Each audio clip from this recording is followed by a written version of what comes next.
Graça e paz, irmãos, estamos aqui mais uma vez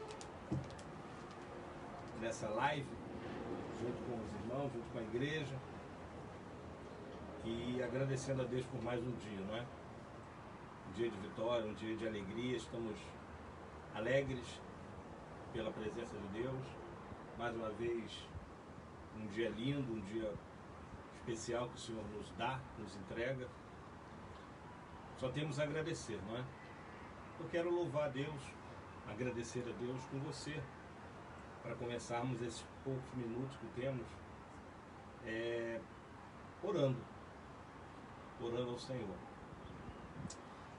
Pai amado, Pai querido, nós te agradecemos, te louvamos. Muito obrigado, Senhor, pela tua presença na nossa vida, nesse lugar. Rendemos graças por tudo aquilo que tu tem feito, por tudo que fez e por tudo que vais fazer. Muito obrigado, Senhor. Oriente agora cada um de nós. Oriente, Senhor, a nossa mente. Nos dê entendimento, nos dê consciência da tua palavra, em nome de Jesus. Amém. Bem, irmãos, hoje, dando seguimento à Epístola Paulina, principalmente aos Efésios, que é endereçada aos Efésios, a gente vai falar mais um pouco sobre aquilo que Paulo deixou para a gente, aquilo que o Senhor fez através da vida de Paulo. Então, eu disponibilizei um material no grupo da igreja, no grupo de obreiros. Nós não temos a lição física por causa dessa pandemia toda que aconteceu, porém, eu coloquei a lição de hoje em PDF nos grupos, se você quiser acessar, se você quiser observar, dar uma olhadinha, mas eu sinto a dificuldade, então a gente vai fazer um resumo, vamos falar algumas coisas interessantes. E é a lição 2, a sublimidade das bênçãos espirituais em Cristo. E o texto áureo está em Efésios 1, versículo 3, fala assim: Bendito o Deus e Pai do nosso Senhor Jesus Cristo, o qual nos abençoou com todas as bênçãos espirituais nos lugares celestiais em Cristo. Bendito o Deus e Pai do nosso Senhor Jesus Cristo, o qual nos abençoou com todas as bênçãos celestiais nos lugares celestiais em Cristo. Irmãos, esse texto fala exatamente das bênçãos que Deus nos deu através do seu Filho Jesus. As bênçãos não são bênçãos materiais, não são bênçãos de conquista de coisas tangíveis, coisas que nós podemos ver. São bênçãos espirituais, que aliás são muito mais importantes, muito mais relevantes do que aquilo que a gente pode conquistar. Eu pensava, como muitos chegam à conclusão, a gente às vezes trabalha tanto, corre para lá, corre para cá, conquista coisas, bens materiais, uns de maior volume, outros de menor volume, e depois que o tempo passa, a gente percebe que tudo isso se dissolve, tudo isso fica. Você consegue adquirir um carro, daqui a pouco aquele carro perde o sentido, perde valor de mercado, aquilo vira sucata. Você compra uma casa, compra um apartamento, compra alguma coisa, um bem qualquer, você compra até uma roupa. Quantas pessoas que evidentemente têm condições para isso, que vão, adquirem roupas, sapatos e vestuário amplo, e chega uma hora que aquela pessoa olha no armário e fala: olha, isso aqui para mim não tem sentido nenhum, vou doar, vou dar, porque para mim não tem validade alguma. É porque nenhuma bênção material pode ser superior à graça de Cristo sobre a nossa vida. As bênçãos espirituais que o Senhor nos deu. Como? Mediante a morte de cruz. Então, a verdade prática, ela fala assim: Deus nos elegeu em Cristo antes da fundação do mundo, para que desfrutássemos das bênçãos espirituais. Olha, eu vou aproveitar e já vou fazer um convite para você, inclusive para perguntar aí no grupo, colocar seu comentário e já fazer sua pergunta para a gente, inclusive, responder. Se você quiser colocar alguma coisa agora, falar sobre o som, comentar alguma coisa, fazer alguma pergunta, dentro da nossa possibilidade, do nosso tempo, a gente vai tentar responder.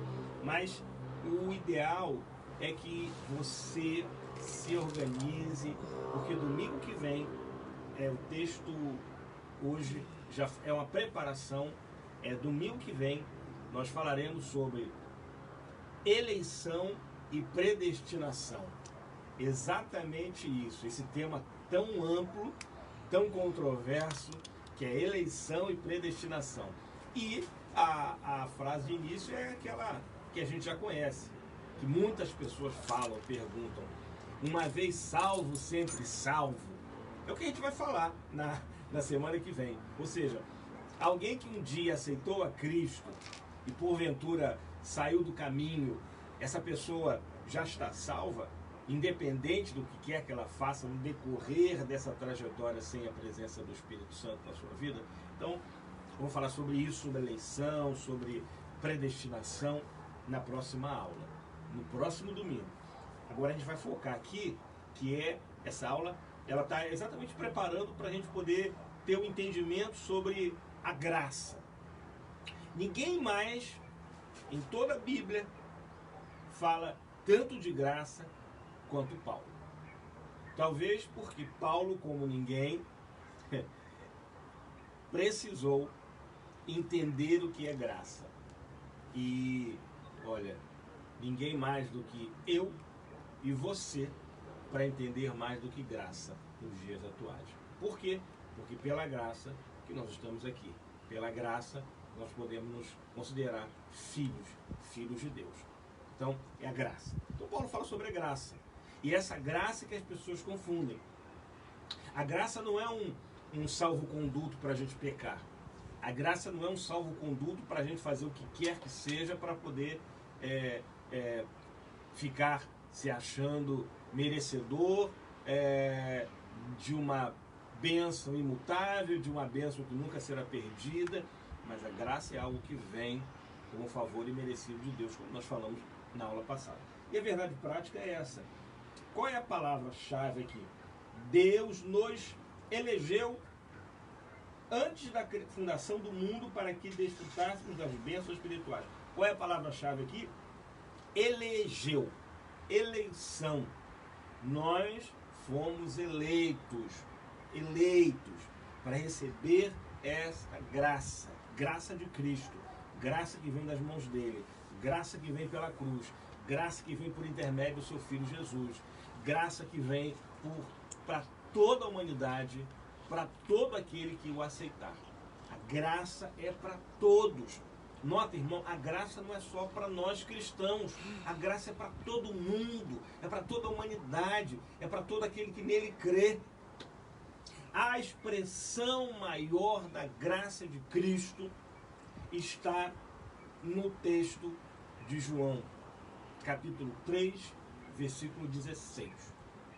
Existem muitos textos bíblicos impactantes, relevantes, como todo ele é relevante, mas alguns marcam mais a gente por experiências pessoais, outras por situações que nós experimentamos, talvez nem conosco, mas com pessoas próximas ou pessoas distantes, não importa. Mas não há texto que defina tão bem a pessoa de Deus, nosso Pai, que esse texto. João 3:16. Em que ele fala que deu seu Filho unigênito para que todo aquele que nele creia não pereça, mas tenha a vida eterna. Esse é o texto. Essa é a expressão do amor de Deus. Esta é a expressão do amor de Deus. Então, a graça é isso. Ele nos elegeu, ele nos chamou. Ele nos chamou. O que é alguém que é eleito? É aquela pessoa que foi escolhida, foi chamada. Agora, o eleito precisa entender que ele precisa tomar posse daquilo que um dia ele foi preparado. Ele precisa tomar posse dessa eleição. Ou seja, toda a humanidade está apta a receber os benefícios dessa eleição, que é o que? A vida eterna. O dom gratuito de Deus, que é a vida eterna. Então, todos nós temos condições de herdar a vida eterna. Só depende de algo: reconhecer que Cristo é o Senhor e Salvador da nossa vida. Sem Cristo não tem graça. Viver uma vida sem a graça de Cristo não tem graça. E é que fala, a gente anotou aqui, tem inclusive na própria revista, mas quem concede, é o objetivo geral nosso, quem concede essa graça é Cristo. As bênçãos espirituais são geradas por Cristo. Nada que eu tenho, nada que eu faça, nada que eu conquiste pode ter Cristo de forma a ser colocado de lado. Cristo deve ser o centro de tudo. Cristo deve ser o centro de todas as coisas. Nós temos que ser mais cristocêntricos. Nós deixamos de ser cristocêntricos para nos colocarmos no centro das coisas. O que a gente tem notado, e quem acompanha, por exemplo, louvores, que acompanha os movimentos de adoração, sabe que Cristo sempre foi o motivo do louvor, da adoração. Eu digo do ponto de vista do que era feito na indústria, que era feito para apresentação dentro das igrejas. As pessoas cantavam Cristo. Senhor, Tu és maravilhoso, Tu és o único, Senhor, te amamos. E hoje, os louvores deixaram de ser louvores ao Senhor Jesus e são louvores para o próprio homem, para explicar questões pessoais, questões sentimentais, comportamentais. O que nós vemos hoje, eu estou falando da indústria chamada indústria gospel, louvores gospel. Hoje os louvores são feitos quase que autoajuda sonora. Há todo um processo em que as pessoas fazem louvor, eu estou usando esse termo louvor, entre aspas. As pessoas fazem uma música, não é mais para Cristo, não é mais para Deus, mas é para satisfazer as necessidades humanas. E nós sabemos que o único que satisfaz as necessidades humanas na sua plenitude, pode restaurar tudo, é o Senhor, mediante o poder da sua palavra, mediante o Espírito Santo que vem sobre a nossa vida. Então, a humanidade deixou de ser cristocêntrica para se transformar numa humanidade egocêntrica, em humanidade que pensa nos seus próprios interesses, nas suas próprias formas de conquista. E o grande problema é que uma geração inteira está sendo formada a partir desse princípio, de que nós somos o centro de tudo. Paulo fala, esse mesmo Paulo que escreve essas cartas, ele fala de morrer por Cristo. Ele fala que morrer para ele é ganho por causa de Cristo. Então ele está falando o seguinte: essa vida, isso que nós chamamos de vida, é algo passageiro. Irmãos, o que é 70, 80 anos? A própria Bíblia fala, 70 seria um limite aí estabelecido, claro, decorrente de vários fatores, evidentemente. A gente sempre brinca que alguém que passa dos 70 já está no bônus, não é? Mas analisa comigo, se alguém viva 100 anos, hoje em dia, dados os avanços tecnológicos, o conforto gerado por tantas situações, a gente vê pessoas vivendo até 80 e poucos anos, 90 anos, 100 anos. São poucos, evidentemente, mas era muito mais raro isso acontecer há 30, 40 anos atrás. Entretanto, o que nós vemos é que as pessoas focam como se a vida fosse alguma coisa grandiosa do ponto de vista cronológico. É muito rápido, 70 anos, 80 anos, irmãos. Um prédio, qualquer prédio aí numa cidade, uma população densa, tem aí 100 anos, 150 anos. Você vai em cidades históricas, você vê isso. Um prédio dura mais do que um ser humano. É natural isso, evidentemente, feito de pedra. Agora, as pessoas esquecem que essa vida é muito passageira. E é muito rápido as coisas.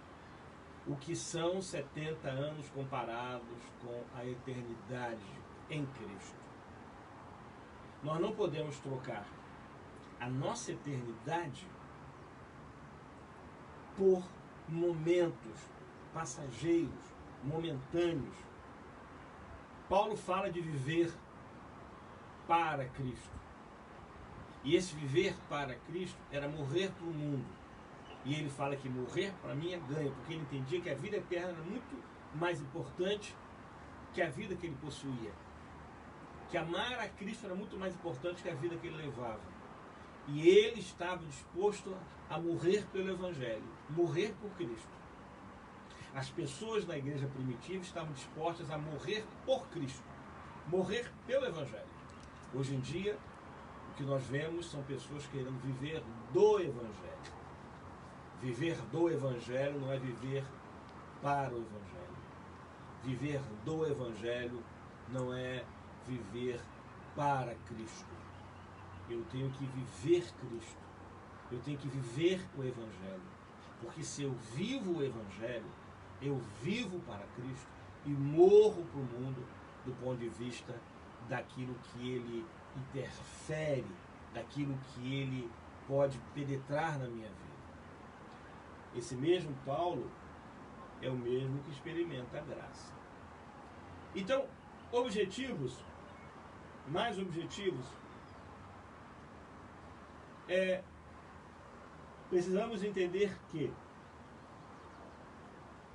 a respeito da nossa nova posição em Cristo. As coisas velhas se passaram, tudo se fez novo. Não importa o que você fez, o quem você foi, o que você praticou. É importante que você entenda que você hoje tem uma nova vida. É uma nova criatura. Você é uma nova criatura. Esquece o passado. O passado já foi. O passado já acabou. Nova criatura. Você tem uma nova posição em Cristo. Não é posição hierárquica, não. Não é posição perante os homens, não. Você tem uma nova posição na sua existência. Porque quando encontramos Cristo, a nossa existência, ela passa a ter um sentido. Irmãos, tem pessoas que tiram suas próprias vidas, não é por falta de dinheiro, não. Não é por falta de dinheiro. Tiram as suas próprias vidas porque não tem sentido na sua própria existência. Então, quando eu aceito Cristo, eu começo a entender a minha posição. Eu começo a entender a minha existência, ou os propósitos dela. Sabe, irmãos, a gente, quando é jovem, a gente quer conquistar tudo, né? Aí na idade adulta, a gente trabalha, faz isso, faz aquilo. Mas sabe, uma grande parcela das pessoas, quando chegam aos seus 47, 50, até os 52, 55 talvez, alguns tardiamente, outros precocemente. Algumas pessoas têm a chamada crise da meia-idade. É aquela pessoa que trabalhou, teve uma vida economicamente ativa, já se estabeleceu, se não economicamente, mas se estabeleceu profissionalmente. O fato de você se estabelecer profissionalmente não quer dizer que você chegou ao ápice da sua condição financeira.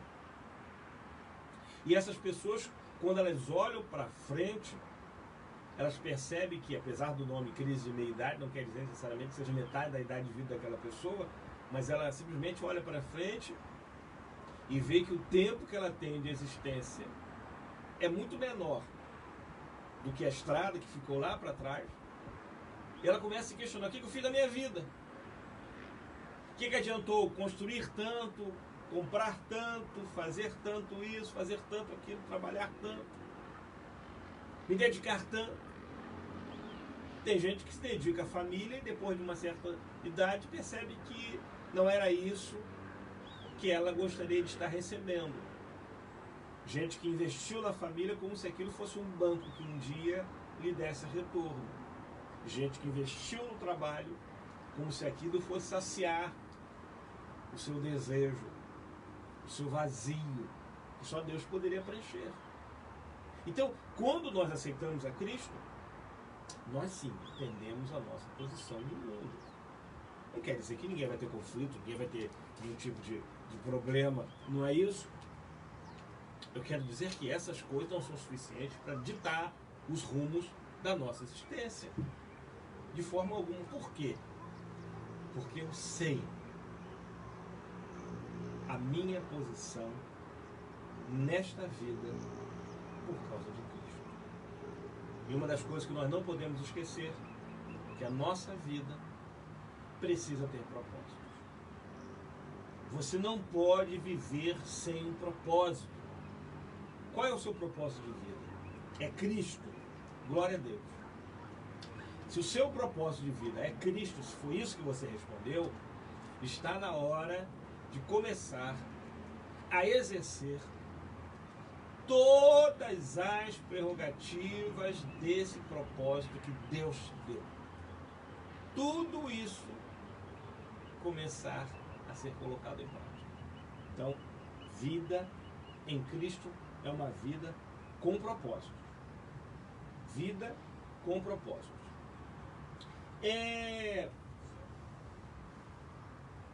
Outra coisa importante, nós falamos aqui, né?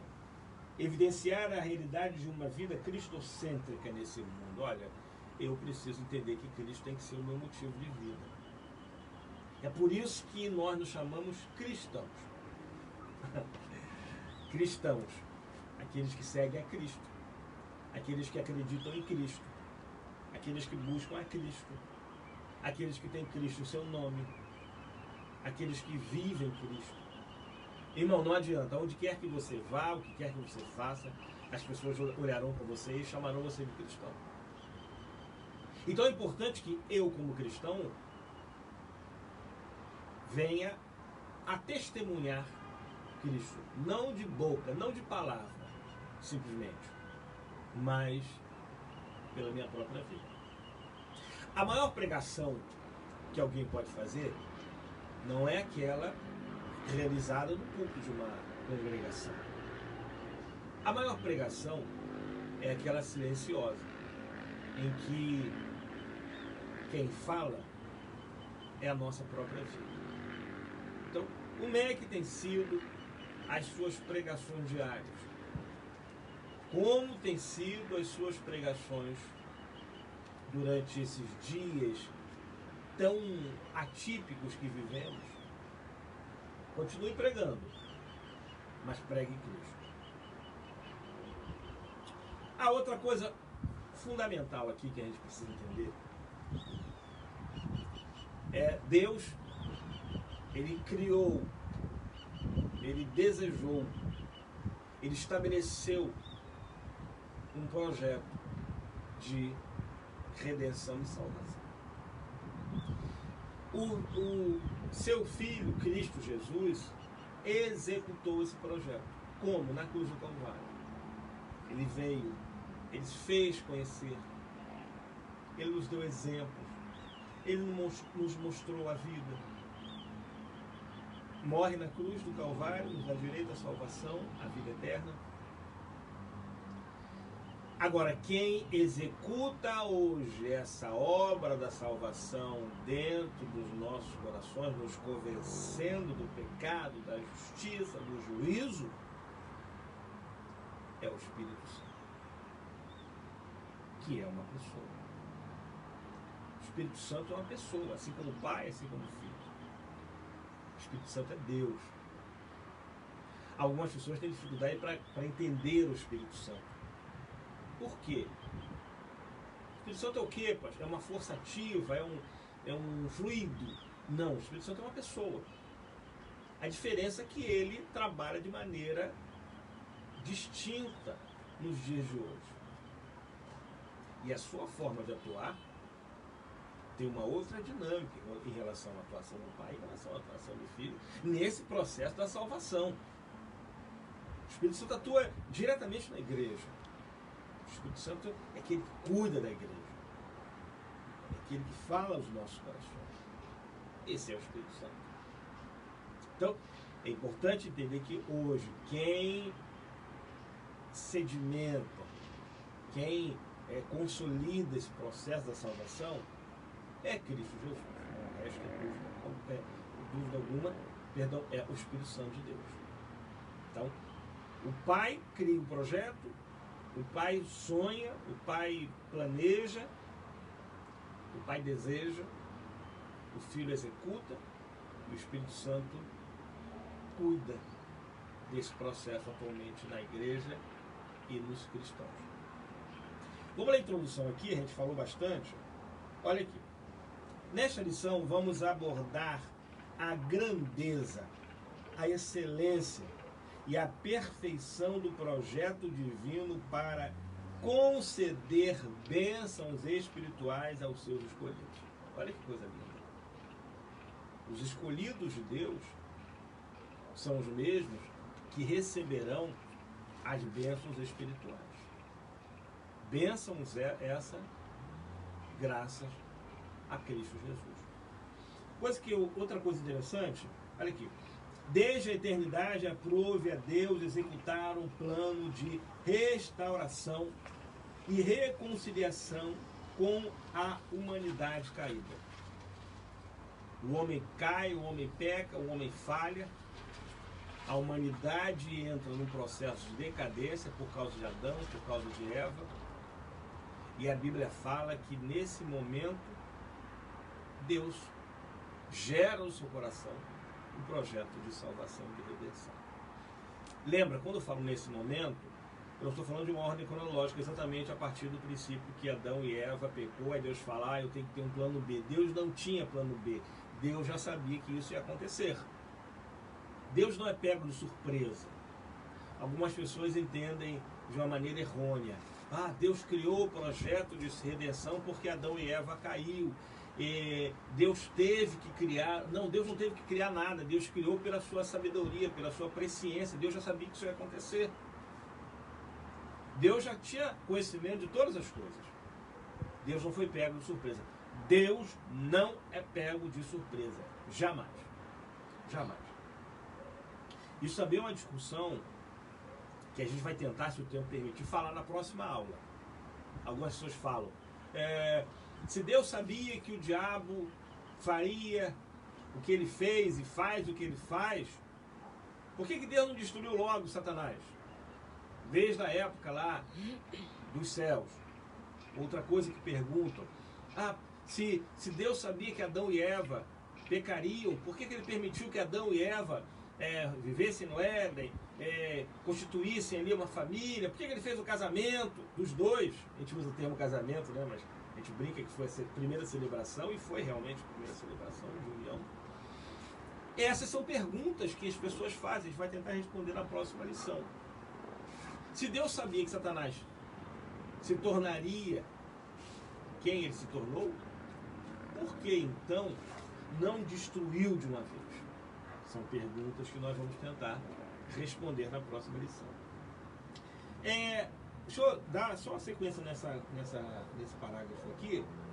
Por isso que na carta, ou da carta aos Efésios, né, o apóstolo Paulo se mostra profundamente agradecido pela revelação do mistério que estava oculto desde todos os tempos. O que ele está querendo dizer? Quando o homem ele começa a viver uma vida decorrente do pecado, que Adão e Eva foram banidos do paraíso, não é? E desde aquele momento até Cristo, o homem vivia uma plena ignorância do que iria acontecer com a sua trajetória, com a sua história. Tanto é que quando Cristo surge dentre os homens ali, nesse mundo, as pessoas não entendem. Só que o Cristo já era prometido há centenas de anos atrás. Precisamente 700 anos antes, ou cerca de 700 anos antes, Isaías já falava que viria o Messias. Mas antes de Isaías, essas palavras eram através de simbolismos. Havia o processo do sacrifício, a questão do holocausto. Havia toda uma maneira de Deus falar do seu filho, e as pessoas não entendiam muito bem, mas era falado, era dito.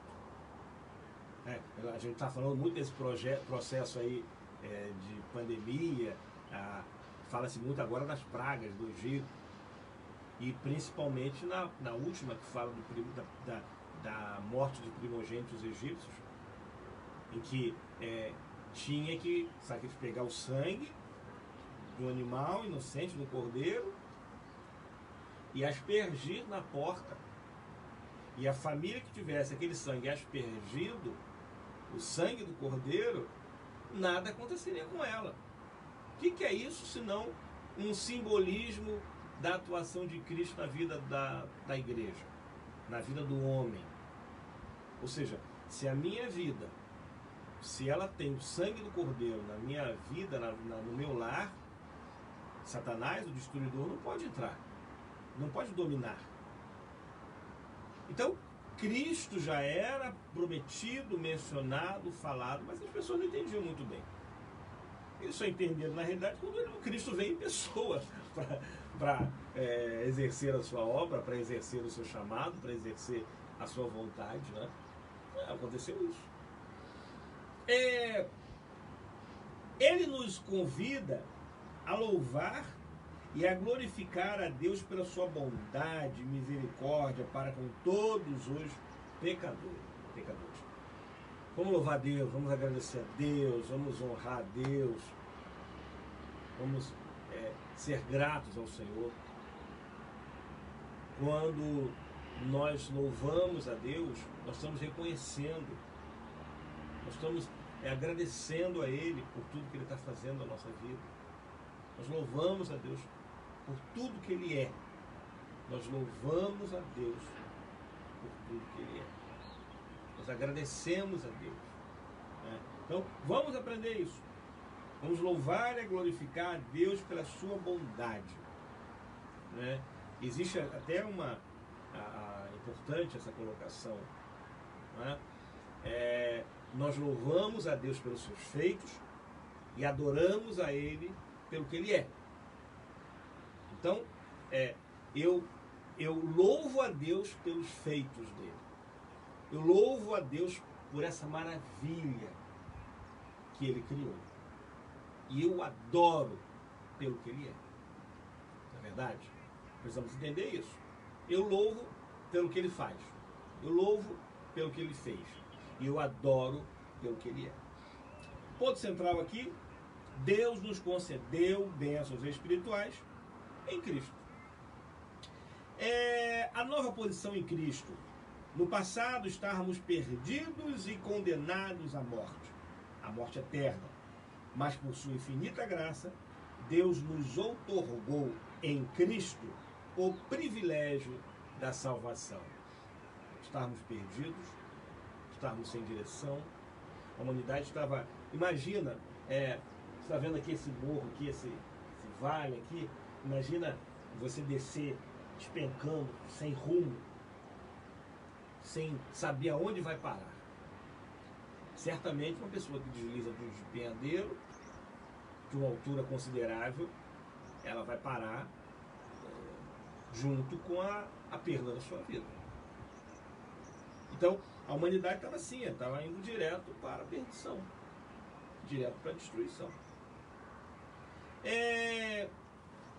Ele começa, Paulo falando, aí ele começa, a lição aqui fala sobre o texto. Leia o texto, capítulo 1. Leia ele todo. E leia o texto todo, o livro todo, posteriormente. Ele fala assim, olha o que Paulo, a lição fala, o que Paulo descreve.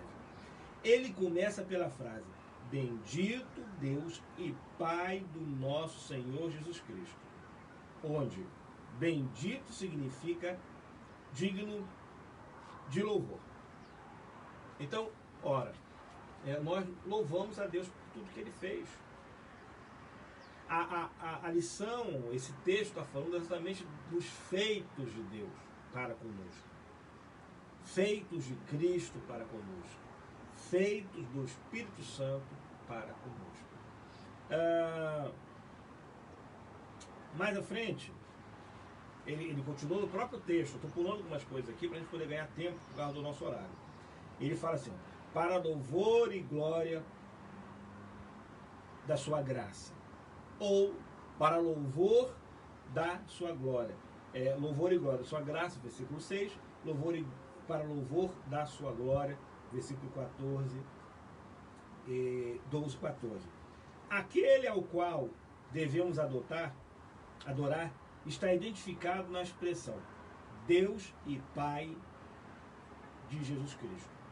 Uma clara referência à Santíssima Trindade, com ênfase na natureza divina de Jesus, seu Filho. Então, aqui está claro, a obra da salvação, ela foi executada por Cristo. Estou repetindo isso. Ela foi executada por Cristo, ela foi planejada por Deus e hoje está sendo confirmada, está sendo consolidada, não que seja completo. A obra da salvação está completa, irmão, não precisa de nenhum complemento, nada adicional. Quando nós falamos que o Espírito Santo está atuando em relação à salvação, falamos que o Espírito Santo atua em nossos corações, nos convencendo da justiça, do pecado, do juízo de Deus, e trabalhando na igreja. As bênçãos espirituais. Obviamente que as bênçãos espirituais não são materiais, como o próprio nome fala, mas são provenientes dos lugares celestiais, isto é, do reino espiritual. Essas bênçãos são mencionadas na longa passagem de Efésios 1, 3 a 14. Tais como, olha as bênçãos. Deus nos elegeu para sermos santos. Predestinou-nos para sermos filhos. 5, né? Nos fez agradáveis para si. 6. Reuniu-nos por meio do sangue de Cristo. 7. Acolheu-nos pela sua vontade redentora. De 8 a 12. Revelou-nos a palavra da verdade. 13a. Salvou-nos com o Espírito Santo, selou-nos, com o Espírito Santo da promessa e ainda garantiu a validade da promessa. Isso aqui é interessante, Quando ele fala assim, ó, no 13, né? Selou-nos com o Espírito Santo da promessa e ainda garantiu a validade da promessa. Irmãos, não estamos falando aqui de dons espirituais. Não estamos falando aqui das manifestações relacionadas aos dons. Falar em línguas, profecia, visão, cura e todos os dons que você conhece. Falamos que todo homem que aceita Cristo, reconhece Cristo como seu único e suficiente Salvador, não havendo outro que possa salvar-lhe, e ama a Cristo, essa pessoa recebe o Espírito Santo de Deus na sua vida. Então você que aceitou a Cristo, você tem o Espírito Santo da promessa na sua vida. Ou seja, o Espírito Santo de Deus, quando você aceita Cristo, e você se torna verdadeiramente filho de Deus, porque todos nós somos criaturas, mas por Cristo, mediante a cruz, somos filhos. Podemos ser considerados filhos. Então, se você aceitou a Cristo, meu irmão, pode ter certeza, você tem o Espírito Santo de Deus na sua vida. É por isso que a gente tem que ter uma postura. É por isso que a gente tem que ter cuidado com o que faz, com o que fala, com o que pensa. Com tudo. Porque a Bíblia fala que eu recebi o Espírito Santo de Deus. Eu recebi o Espírito Santo na minha vida, está aqui no meu coração. Diferente das manifestações espirituais decorrentes dos dons. Estou falando do Espírito Santo na vida do homem. Recebemos o selo da promessa, recebemos os dons espirituais. O selo da promessa. E ele continua aqui falando de bênção. Tais bênçãos provêm de Deus, que planejou a redenção do Filho, que o realizou, e do Espírito Santo, que a garante. Então olha aqui, ó, que eu falei no início, ó. Deus que planejou a redenção, o Filho que a realizou e o Espírito Santo que a garante. Então, a Trindade divina atuou plena nesse processo de redenção e de salvação. Essas bênçãos nos conduzem a exclamar, como Paulo: bendito seja Deus, bendito seja o Senhor Jesus Cristo, bendito seja o Espírito Santo de Deus. Amém? Nova condição. A expressão em Cristo significa que somos abençoados com toda a bênção espiritual a partir da sua promessa e obra realizada no Calvário. João 1:3, Hebreus 5, 9 a 12. Relaciona-se ainda com a nossa experiência de conversão a Ele. 2 Coríntios 5, 17. Essa nova vida é conferida somente para quem está em Cristo. Isto é, o oposto da antiga vida em Adão escravizada pelo pecado. Irmãos, a nossa vida é exatamente o oposto da vida que nós tínhamos antes de conhecer a Cristo.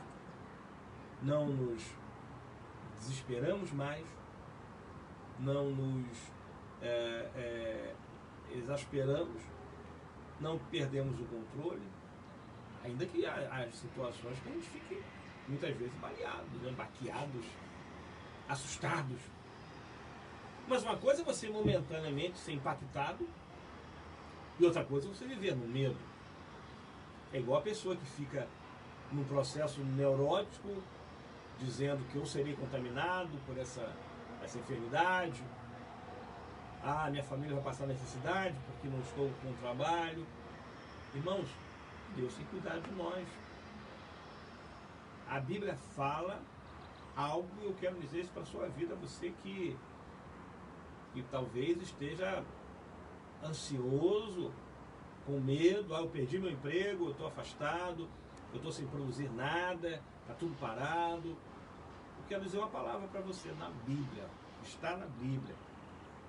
Fui moço, hoje sou velho, nunca vi o justo desamparado, nem a sua descendência me desamparada. Irmão, eu duvido, não há condição alguma de você se ficar desamparado por Deus. Se você é servo de Deus, se você tem o Espírito Santo de Deus na sua vida, que você prega com a sua própria vida, acalma teu coração, porque Deus vai prover o seu sustento, Deus vai abrir porta onde não há porta, Deus vai fazer acontecer algo extraordinário, mas você não vai desamparar, nem a sua descendência vai mendigar o pão. Não vai ficar desamparado, nem a sua descendência mendigar o pão. Esse Deus que eu conheço, esse Deus dos meus pais, esse Deus dos meus avós, esse Deus, talvez dos seus pais, você que me ouve, dos seus avós, ou quem sabe Deus dos seus filhos, que você ainda não se entregou completamente a Ele. Esse mesmo Deus que nós conhecemos há tanto tempo, para a gente, que para Ele é uma fração. Ao nosso ver, que nós conhecemos há um bom tempo, esse Deus jamais nos desamparará. E é isso que o escritor falava, quando ele dizia, fui moço, hoje já sou velho. Ele está falando o seguinte, ele está falando de tempo. Ele está dizendo que por toda a minha vida, desde que eu me entendo por gente, desde que eu via as pessoas, desde que eu ouvia os outros falarem, até o momento que eu mesmo experimentei e vivi isso, Deus nunca desamparou um justo. Então, creio nisso. Deus nunca vai desamparar você. Essa nova vida, como eu falei, ela é conferida somente para quem está em Cristo. Depois você lê Romanos 5, de 11 a 15. Romanos 5, de 11 a 15. Fala mais. Desse modo, não andamos mais em trevas, mas como filhos da luz. Como é que é uma pessoa que anda no escuro? Lá no meu quarto, a Patrícia coloca um blackout. Então. E de noite a gente não enxerga nada. A alegria é quando o ar-condicionado está ligado, que fica uma luzinha assim e clareia o quarto. Eu, particularmente, fico totalmente perdido, com tudo escuro. E a dificuldade que eu tenho para levantar no escuro é terrível, como você também deve ter. Imagina você andar na sua sala, por mais que você saiba as posições dos móveis. Tudo escuro. Você pode dar uma tropeçada em alguma coisa, dar uma topada. Dar de cara com a parede. Esse é o sentido de alguém que anda em trevas. Ele não sabe o que vai encontrar. Ele não sabe o rumo. Igual aquelas pessoas que têm os seus olhos vendados e alguém pega e roda, gira. Roda aquela pessoa, pronto. Ela vai perder a sua localização. Ela vai perder os referenciais. Ela não vai saber onde está. Por quê? Porque os nossos olhos são capazes de nos guiar por causa da luz que nós vemos. Eu só consigo saber aonde está um determinado objeto, meu irmão, porque a luz bate nele. Sem luz, nós não sabemos para onde ir. Nós não sabemos de onde a gente veio. Nós não sabemos o que está na nossa frente. Cristo é a luz do mundo. É Cristo que ilumina o nosso caminho. É Cristo que mostra as armadilhas. É Cristo que mostra de onde a gente veio. É Cristo que nos dá visão ampliada para entender tudo que está ao nosso redor. As bênçãos espirituais que os crentes recebem da parte de Deus possibilitam uma nova vida em Cristo e, portanto, devemos ser agradecidos a Ele. seja grato a Deus, né? Seja grato a Deus por tudo que ele tem feito. Outro tópico, outro comentário, já no tópico 2, está seguindo, né? Deus planejara por sua soberana vontade com o propósito de salvar os pecadores. O quê? O projeto de salvação. João 3,16. Esse é o texto da Bíblia que exprime claramente a graça divina. Essa vontade divina é revelada segundo o seu beneplácito, isto é, de acordo com o que lhe agrada fazer, a vontade dele. O beneplácito é a vontade dele. O que ele quer fazer, ele faz. Por amor e por misericórdia. Deus age conosco por amor e por misericórdia, porque, na realidade, nenhum de nós merece o que recebeu. Por isso que o nome, a graça é favor imerecido. Né? Por isso que nenhum de nós merece. Seja você com 80, 90, 100, seja você a pessoa mais santa aos olhos humanos, mas para Deus não tem ninguém melhor do que ninguém. Você não é mais santo que ninguém aos olhos de Deus, assim como eu. Nós somos merecedores da misericórdia de Deus. Sua vontade foi executada conforme o seu desígnio por intermédio de Cristo, para que o Filho em tudo tivesse a preeminência. Colossenses 1, 16 a 20. Plenitude dos tempos. Paulo revela que o plano divino é fazer convergir em Cristo todas as coisas. E não tudo é para Cristo, por Cristo, em Cristo. Sem Ele nada seria feito, sem Ele nada existiria. Cristo é o nosso Senhor, Cristo é o nosso Salvador, Cristo é o motivo da nossa alegria, Cristo é o motivo de tudo que nós temos, para tudo que fazemos. Que o Espírito Santo trabalhe no seu coração, que Cristo esteja no seu lar nesse momento. Que aí no seu sofá, na sua cadeira, na sua mesa, que o Espírito Santo verdadeiramente esteja do seu lado, meu irmão. Talvez você esteja sozinho, com filhos, com esposa, não importa.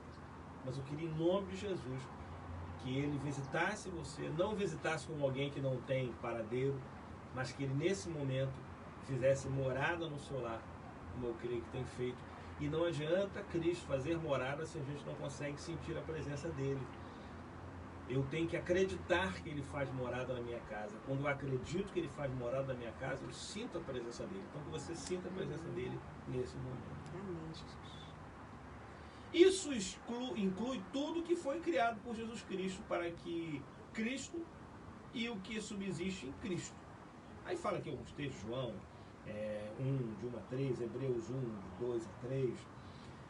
Implica dizer que todo o universo, céus e terra, foram submissos à autoridade e soberania de Cristo. As estrelas, esse universo infinito, estou olhando aqui esse céu azul, não tem fim. A gente não consegue ver o fim dele.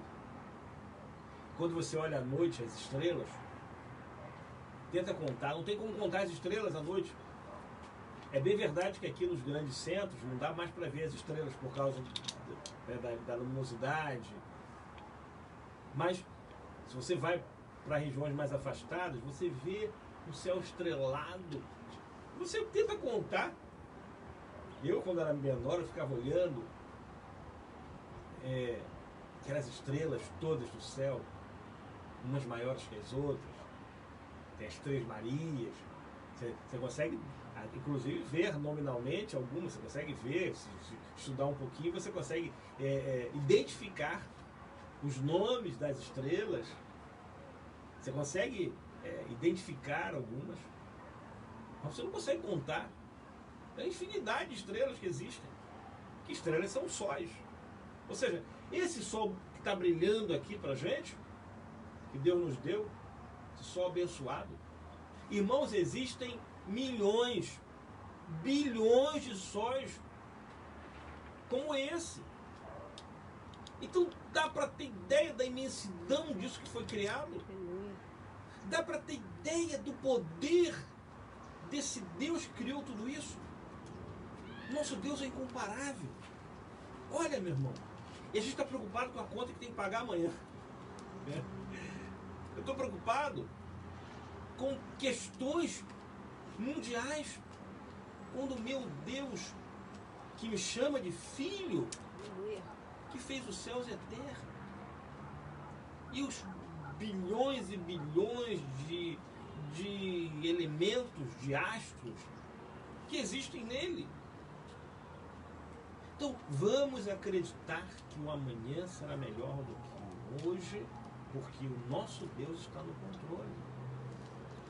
Para de se preocupar com o amanhã. Preocupe-se em adorar a Deus hoje.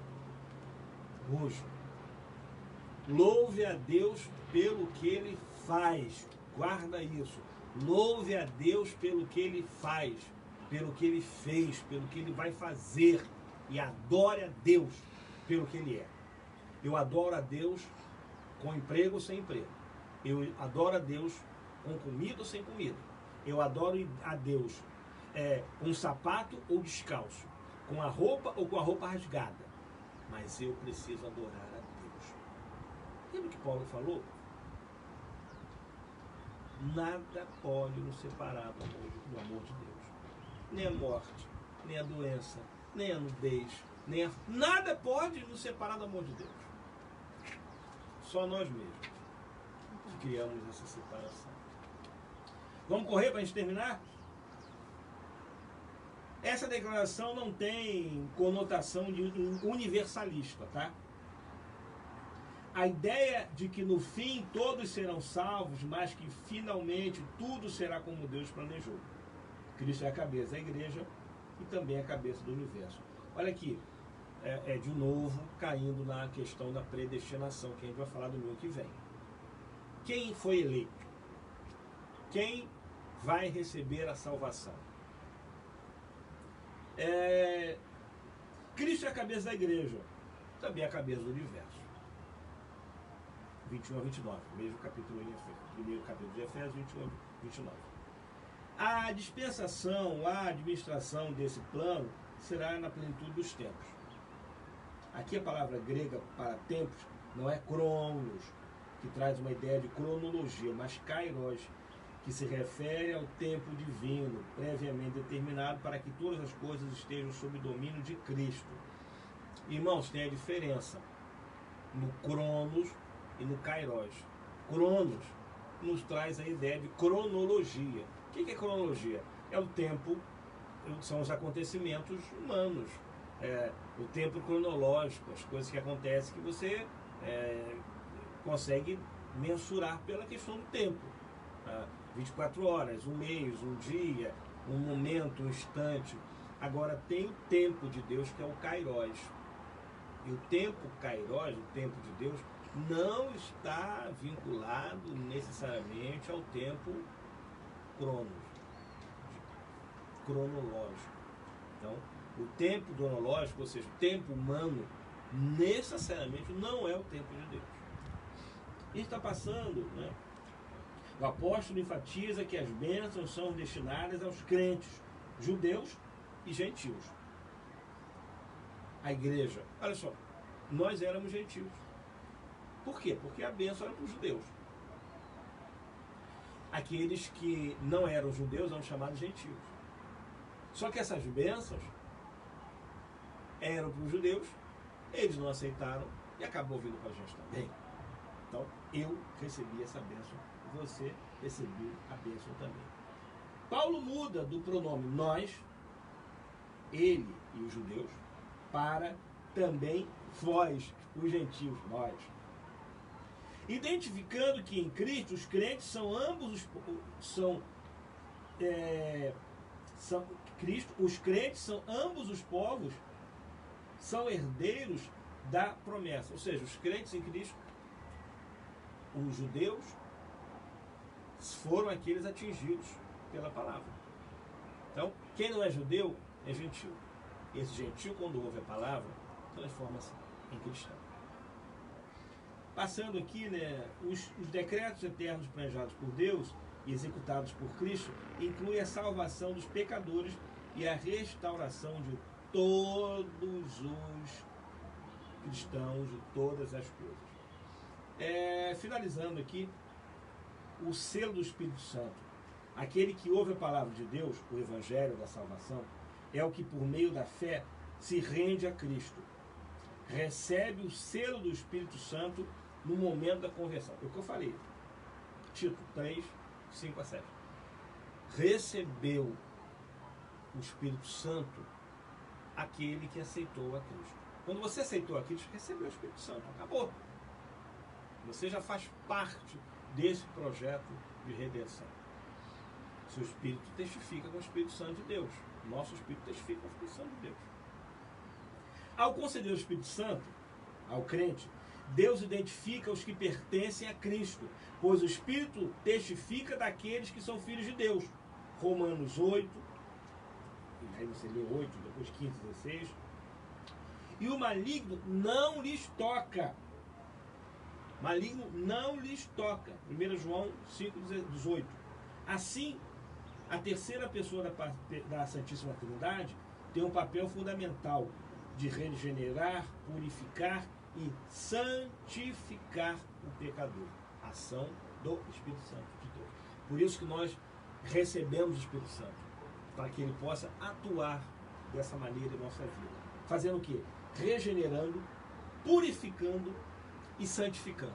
Regenerando, purificando e santificando. Ele é quem convence o ser humano do pecado, da justiça e do juízo. E que também produz no crente o verdadeiro relacionamento com Deus por meio do fruto do Espírito. Gálatas 5, 22 e 23. Então, o Espírito Santo gera em nós um relacionamento mediante o fruto do Espírito. O penhor da nossa herança, o termo grego arrabon pode ser traduzido como depósito, penhor, garantia, ainda a primeira parcela. Ou seja, o Espírito Santo é o penhor da nossa herança. O Espírito Santo que garante a nossa salvação. O Espírito Santo que garante a nossa vida eterna. Paulo ensina que o Espírito Santo é o depósito que garante a nossa herança em Cristo. Tudo isso significa que aquele que tem o Espírito Santo tem a salvação garantida. Importante dizer isso aqui. Isso não quer dizer que o crente está salvo para sempre, independente da sua conduta, mas que a redenção será validada aos eleitos em Cristo que permanecerem fiéis. Mateus 24, 13. Então, olha, de novo, tema da próxima lição falando de predestinação. O fato da pessoa ter recebido o Espírito Santo significa que ele está com a vida eterna garantida. Em tese, a vinda do Espírito Santo, recebimento do Espírito Santo, garante a vida eterna. Mas, se eu permanecer no caminho, se eu sair do caminho que o Espírito Santo me orienta, eu vou perder esse direito. O Espírito Santo faz morada na vida daquele que recebe a salvação. Identifica como pertencente a Cristo e garante a vida eterna. Conclusão. Nessa porção da Epístola aos Efésios, o plano divino revelado resulta na reconciliação do ser humano com Deus, por meio de Cristo, e na restauração de todas as coisas visíveis e invisíveis. Ambos os propósitos devem redundar em louvor e glória do Deus eterno, ao Deus eterno. Na plenitude dos tempos, todo o desígnio divino estará plenamente executado. Irmãos, salvação só acontece por causa de Cristo. O projeto de Deus foi lindo. Mesmo não merecendo, Cristo nos amou. Eu sempre lembro disso, irmãos. Nos últimos momentos de vida na cruz do Calvário, os últimos suspiros de vida, as últimas palavras dele, ele pensava em nós. Mesmo na morte, Cristo pensou em nós. Pensou quando ele fala: Pai, perdoai-os, eles não sabem o que fazem. mesmo naquele momento de angústia, meu irmão. E toda vez que eu lembro disso, eu tento me colocar na posição de Cristo, porque Cristo fala que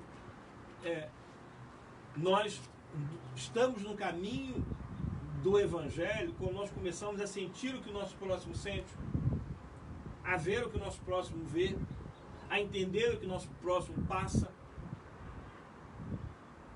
a nos colocar na posição do nosso próximo, porque a essência é essa: amar o próximo como a nós mesmos. Isso é ideia de igualdade, isso é ideia de isonomia, isso é ideia de amor. Se eu me amo, eu tenho que amar o meu próximo com a mesma intensidade. Agora, se esse próximo não te amar, essa que é a grande questão. E, aliás, é o grande dilema, porque amar o próximo, parente é fácil. Se bem que tem parente que é uma benção pra gente, né?